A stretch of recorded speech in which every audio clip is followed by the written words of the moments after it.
Tantor Audio, a division of Recorded Books, presents The Marked Prince by M.A. Grant.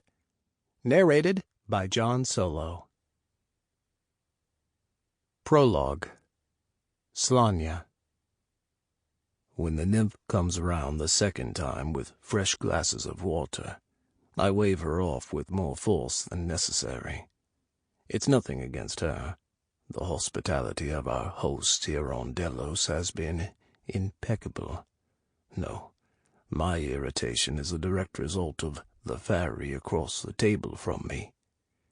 Aoife, the High Princess of the Summer Court, embodies everything I have learned to hate about the Accords.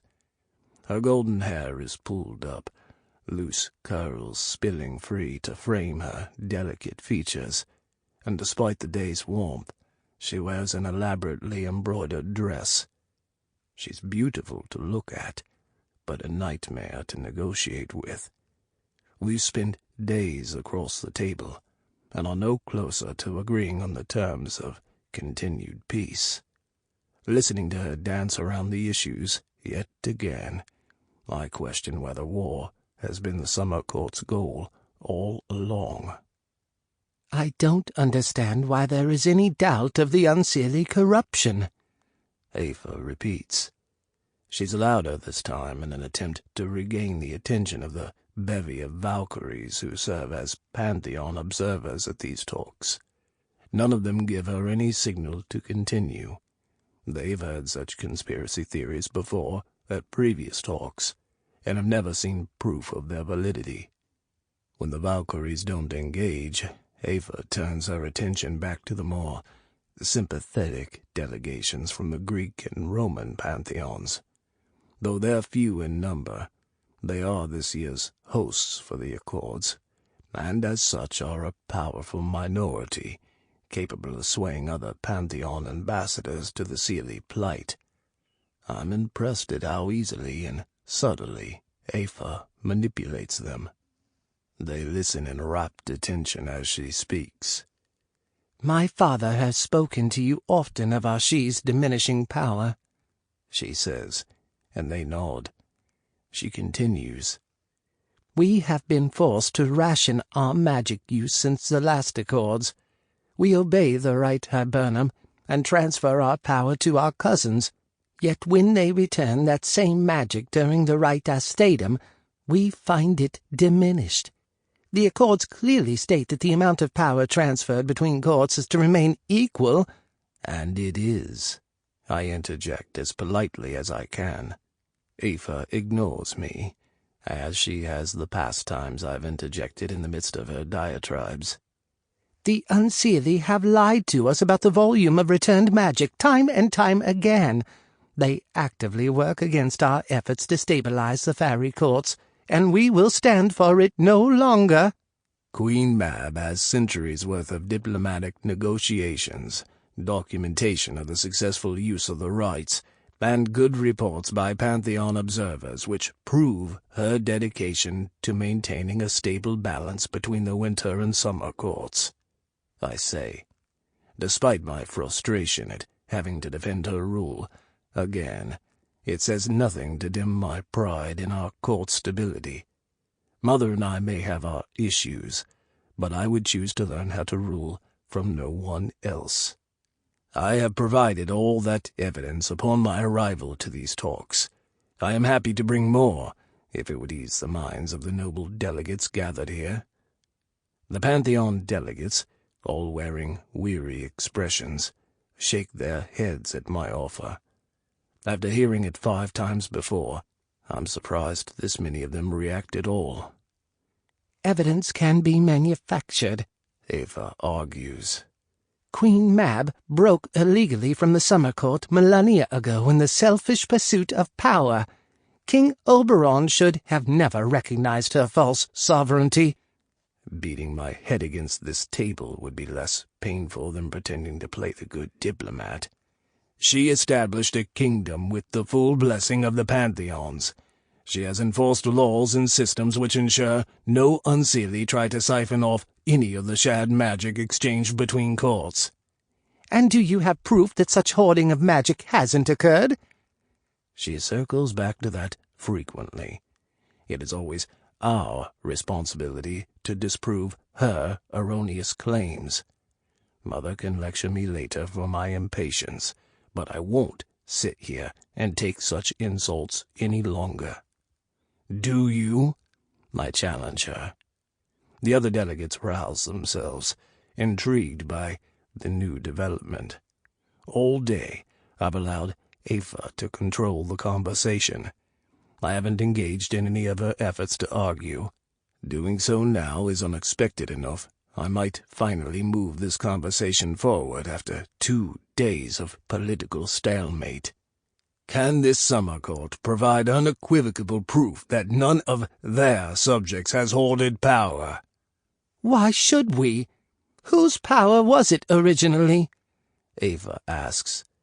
"Without our court, this power would not exist." So you have no such proof? "I didn't say that." She leans back in her seat, waving a hand in an attempt to dismiss my statement. Her confidence hasn't shown any signs of faltering all day. I want to disrupt that polite demeanor. I want solutions, and she has no intention of offering any to me. Not when she is already continuing with, "I simply said that we, as the original keepers of the power, shouldn't have to—" Enough. There is no time left for these tired arguments. Either the Seelie want peace, or they want war. All I want is a final answer. If the High Princess cannot provide such confirmation, or find a way to account for the continued magical drought affecting both our courts, Queen Mab will press for a full review of both courts' actions since the last accords. Aoife's blank expression is pure glamour. The rest of the room has gone deathly silent. Since the agreements between courts were first established, since the rules governing our magical balance were ratified by the pantheons of both faerie rulers, we have never come to such drastic action. The audit I propose is the precursory step to open war. If an independent investigation finds evidence of corruption by one court, the other has full and legal rights to declare war and reclaim all the stolen power, with the backing of the pantheons as a whole. I know our court has nothing to hide. Queen Mab keeps secrets from everyone, even me. But none of them would endanger our people by leading us into war. The Queen is respected because of how devoted she is to the accords. I still remember a Pantheon observer arriving to question what would happen to a frost sprite who had broken one of the agreements. Mother called the entire She to the throne room, where she executed the Fae with her own hands. Her rule is legendary because she controls her court with icy composure and complete dominion. I doubt Aoife can say the same of her father. I offer my opponent a pleasant smile and rise from my seat. We can begin the process in the morning. "Is this request the official position of the Unseelie court?" one of the Valkyries asks, keeping her voice carefully neutral. There is no going back from this. What I do here, now, will echo through our history. Hopefully I can prove myself as worthy a leader as Mother did when she faced down Oberon the first time. It is, I confirm, and walk out of the room. The weight of my title has grown heavier in the hours since the end of today's talks. Trying to explain myself to Mother only adds to that burden, especially when she refuses to consider that I made the right decision. She's been lecturing me for a while now. Diplomacy is the only arena in which I'm sure of my skills, but after an hour, Mother's doubt has chipped away at my certainty in the value of today's work. "Walking away may have sent a message," she says. But there are consequences for such actions. Did you consider the effects of your statement before making such a dramatic exit? Did you consider how your threat brings us a step closer to the brink of war? Yes, I want to shout. Of course I considered the possible outcomes. You trained me to do that in every aspect of my life. But I swallow the words down instead. She doesn't want to hear my protestations. She wants my obedience to her cause, and she wants this threat of war to disappear without further escalation. She doesn't understand that Ava's acting as the Seelie representative makes peace nearly impossible, nor does she understand that Ava only responds to equally strong shows of political force.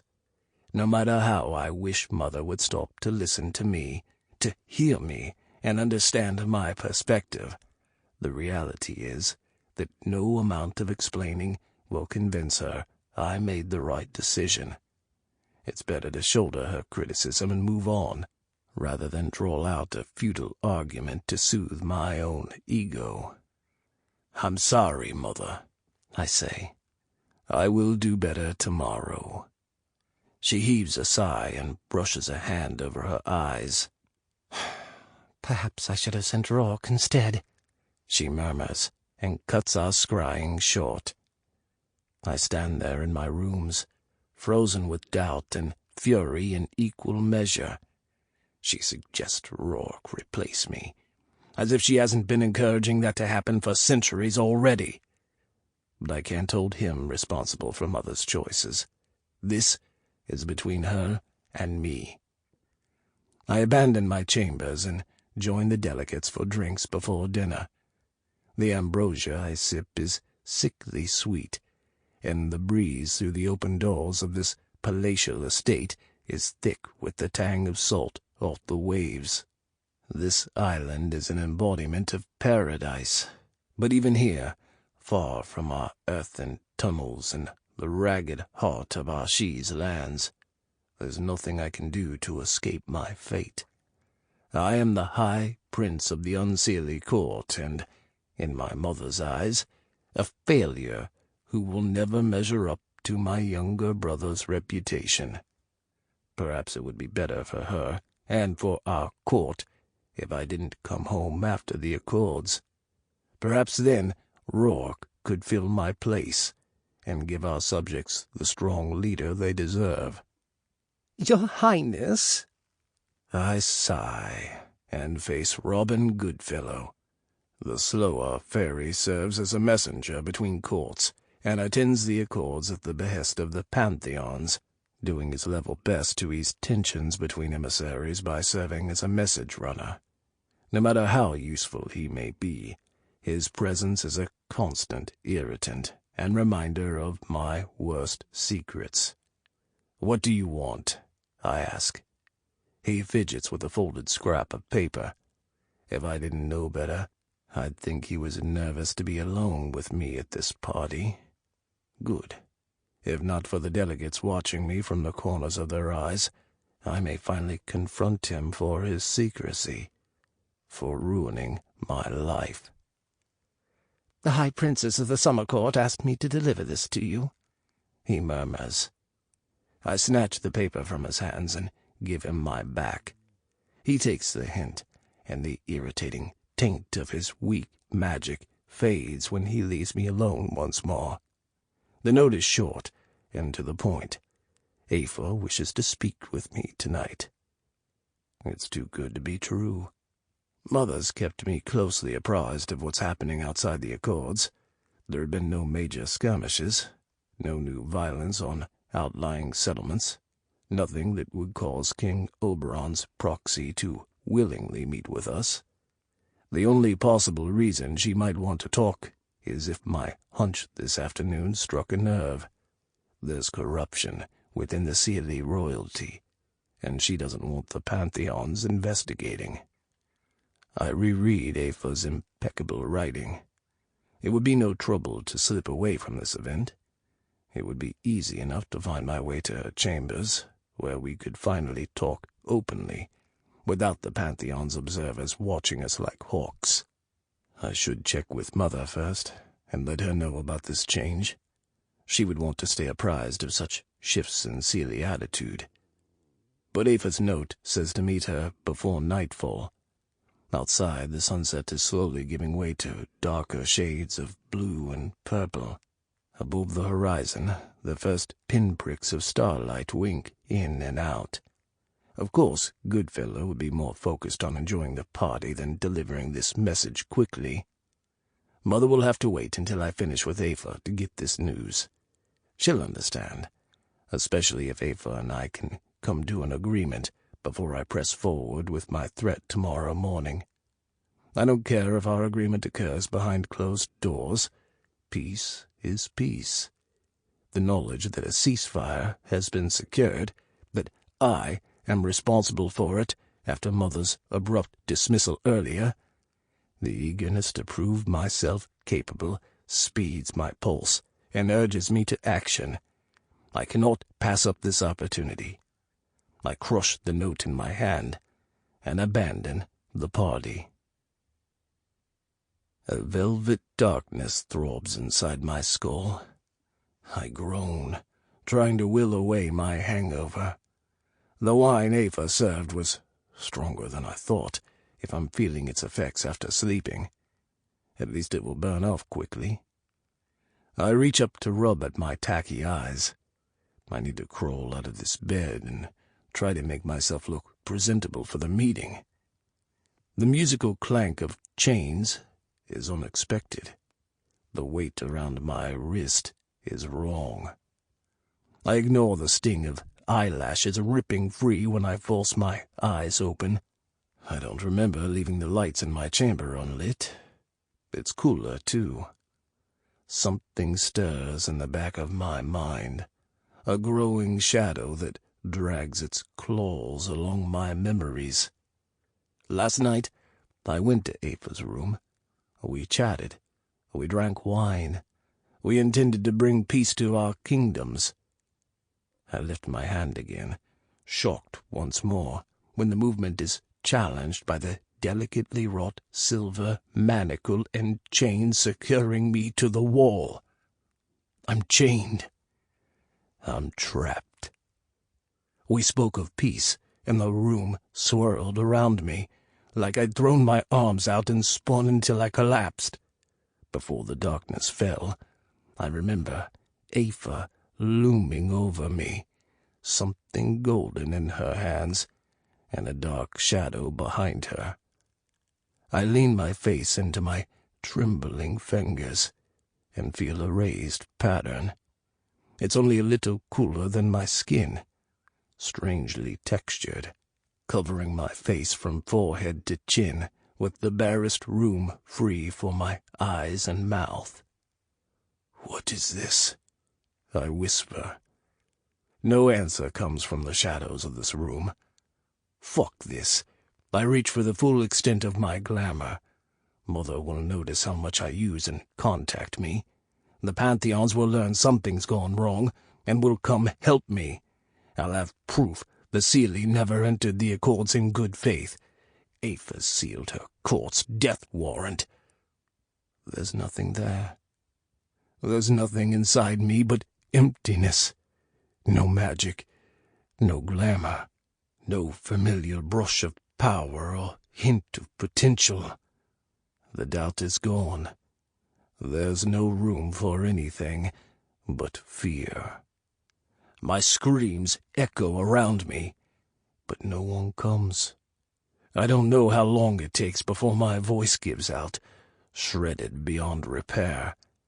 I only know that when Aoife finally enters my cell, I can barely whisper, "I'll kill you." She ignores my threat, and I finally notice the man who follows her into the room. Moving backwards does nothing but ram my spine into the wall. I stare past Aoife to the other faerie, and find myself staring at my face. The faerie, the bastard who helped her steal me, smiles. My skin crawls with revulsion when I see the way my scar twists with the movement. "You don't seem much of a threat," Aoife says, gliding closer. "Even if you could get free to attack me, no one would come to rescue you from this place. Your family thinks you're a traitor.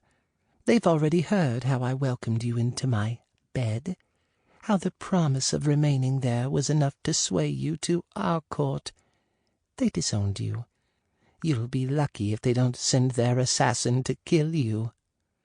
You're lying.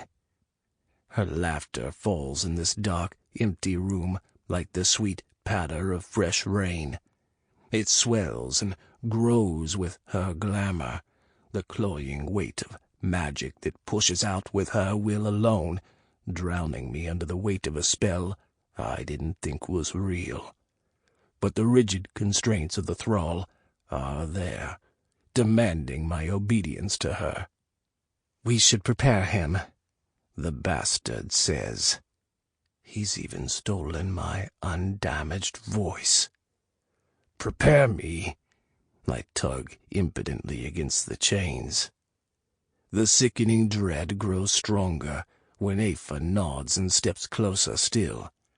Her glamour slams through me, a white-hot lancet of magic, backed by commands thrown out in the gentlest voice I've ever heard, haunting my nightmares.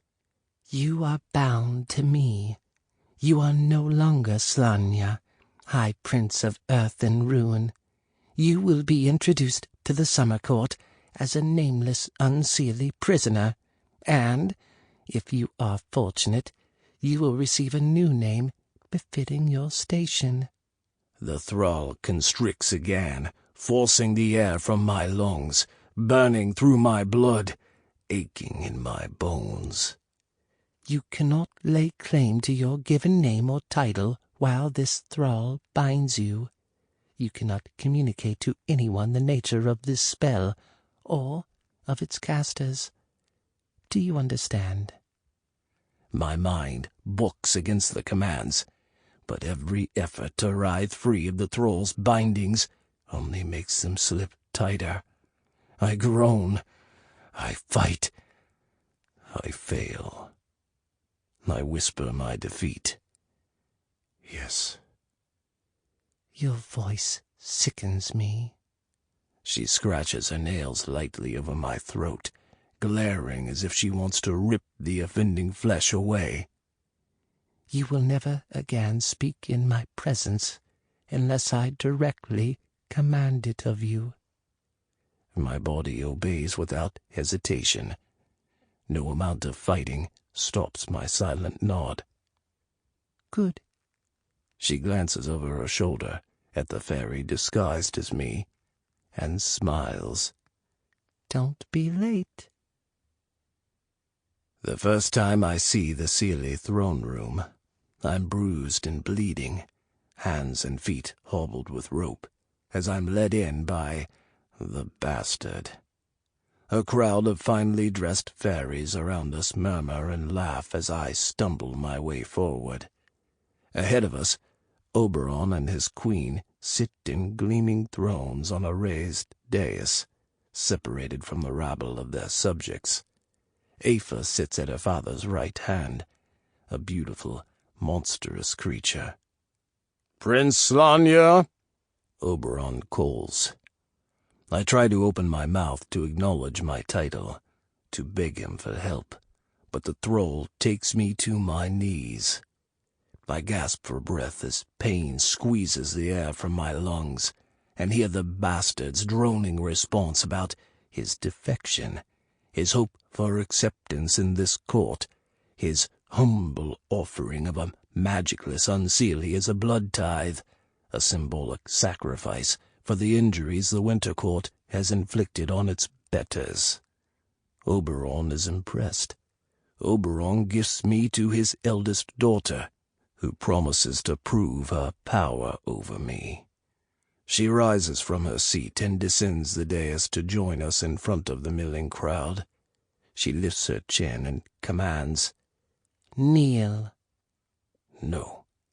No matter what she says, no matter what she claims to have stolen, I am Slanya, firstborn son of Queen Mab and High Prince of the Unseelie court. I kneel to no one. I will die first, torn apart by the thrall's power. The edges of my vision darken when the thrall tries to force my body to obey. The bastard radiates quiet fury at my side, but doesn't intercede. Aoife pushes her magic into the spell. I accept the pain and remain standing. She steps closer. "You are nothing," she whispers. "You will be nothing for the rest of your immortality." She doesn't know that I've spent centuries accepting the truth of my inferiority. I have suffered before, and I have been betrayed, and it has never cost me my will. I still hold that precious gift. It may take a little time, but if I remain focused, I'll be free of her, and of this place, and then she will reap her reward. Then she reaches out and presses her fingertips to the brow of my mask, and the full weight of the spell snaps around me like iron bands. "Kneel," she orders again.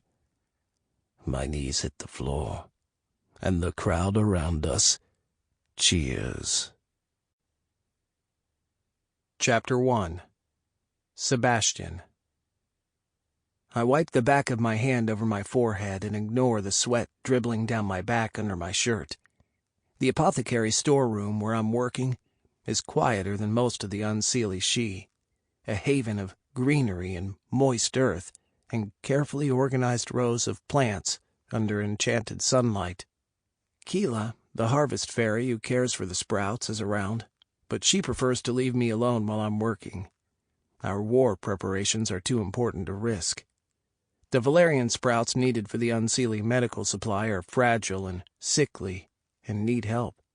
Using my glamour to coax better growth from the plants is worth the pain caused by using Seelie power in the deepest reaches of Queen Mab's empire. The she bucks against my efforts, as if I'm a pesky insect it's trying to shake loose. Even now, the surge of my magic ricochets through the depths of the she and flies back at me.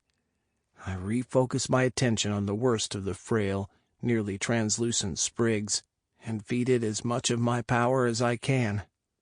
The valerian shivers and straightens, and a new wave of dizziness rocks me. I push past it. The Unseelie might be sealed safely inside the she, but the protective spell will give way eventually, and will probably emerge from underground to find a Seelie army waiting for us. The Unseelie's inability to heal their injuries rapidly is one of the greatest threats to its armies. Armies that include my friends who will be fighting in this war. They aren't going to die or be maimed because I was too lazy or weak to grow a few more plants. I move on to the next seedling and try again. The she lashes back at me, and across the room, Keela winces. "Sorry," I call to her. "Come on," I beg the she. "Let me fix this one. Just one more, okay?" It must sense my good intentions. With grudging acceptance, the she allows my magic to take root. The sprout uncurls a tiny pair of leaves. It's one of the prettiest things I've seen all day. "Sebastian?"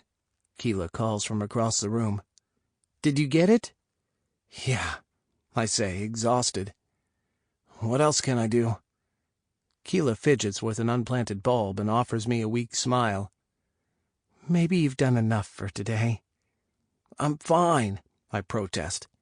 "I'm happy to help if—" "I've got it covered," she interrupts. "You already did a lot of work today, and I wouldn't want to draw any more attention." "Any more attention?" She tucks the bulb into a fresh pot of earth and fusses as she fills it. Only when the task is done and she can no longer avoid me does she finally say, "There have been a few questions about what you do here. I just think it might do you good to go back to your room and rest." Come back in a few days and we can look over the plants again then. Oh, sure. Sample complete. Ready to continue?